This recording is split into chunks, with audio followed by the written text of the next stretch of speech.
The consensus is A, we must take back the streets.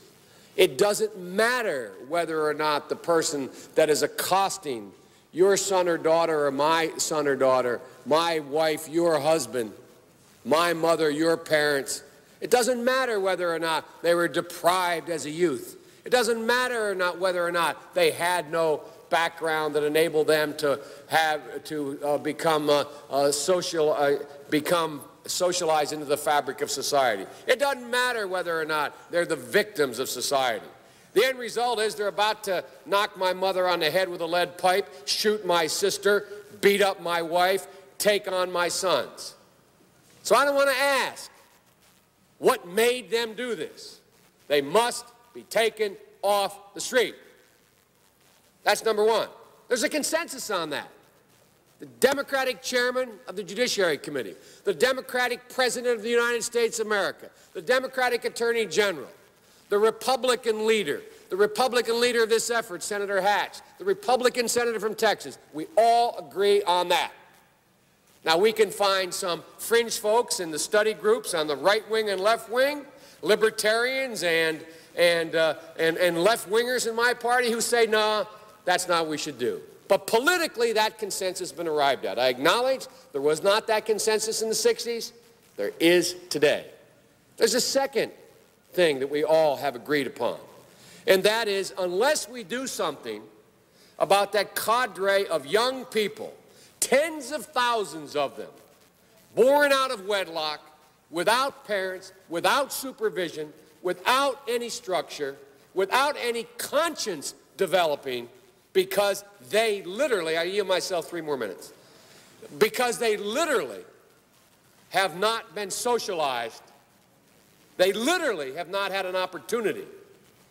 We should focus on them now, not out of a liberal instinct for love, brother, and humanity, although I think that's a good instinct, but for simple, pragmatic reasons.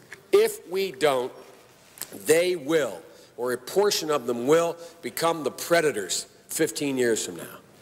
And, Madam President, we have predators on our streets that society has, in fact, in part because of its neglect, created. Again, it does not mean because we created them that we somehow forgive them or do not take them out of society to protect my family and yours from them. They are beyond the pale, many of those people. Beyond the pale. And it's a sad commentary on society. We have no choice but to take them out of society. And the truth is, we don't very well know how to rehabilitate them at that point. That's the sad truth.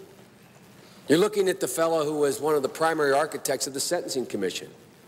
You know what the basic premise of the Sentencing Commission is? I know the presiding officer knows. It was the first time in 80 years we rejected the notion that the condition of sentencing must be related to how long it would take to rehabilitate. I'm the guy that said rehabilitation, when it occurs, we don't understand it and notice it. And even when we notice it and we know it occurs, we don't know why.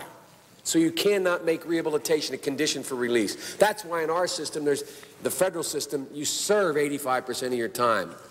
I remember when it was going on, when I was making these arguments in the late 70s, they used to call it Biden's same time for the same crime provision.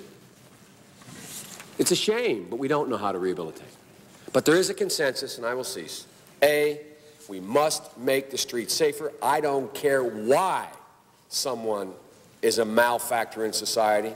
I don't care why someone is antisocial. I don't care why they've become a sociopath. We have an obligation to cordon them off from the rest of society, try to help them, try to change their behavior. That's why we do in this bill. We have drug treatment and we have other treatments to try to deal with it. But they are in jail, away from my mother, your husband, our families. But we would be absolutely stupid as a society if we didn't recognize the condition that nurtured those folks still exists, and we must deal with that. And I think there's a consensus among Republicans in that. Old barbed wire Republican conservatives just want to hang them high. Even those folks are saying, hey, we got to deal with the root cause of this. Not one or the other, but separately.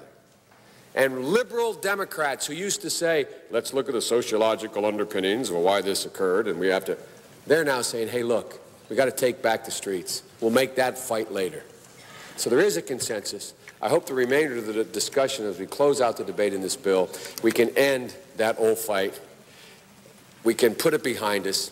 Hopefully we have, the senator from West Virginia said this is a historic moment on this bill, a consensus being reached. I think it is, but I think it's a historic moment for a political reason as well. Hopefully we will end the discussion about whether or not Republicans are Neanderthal and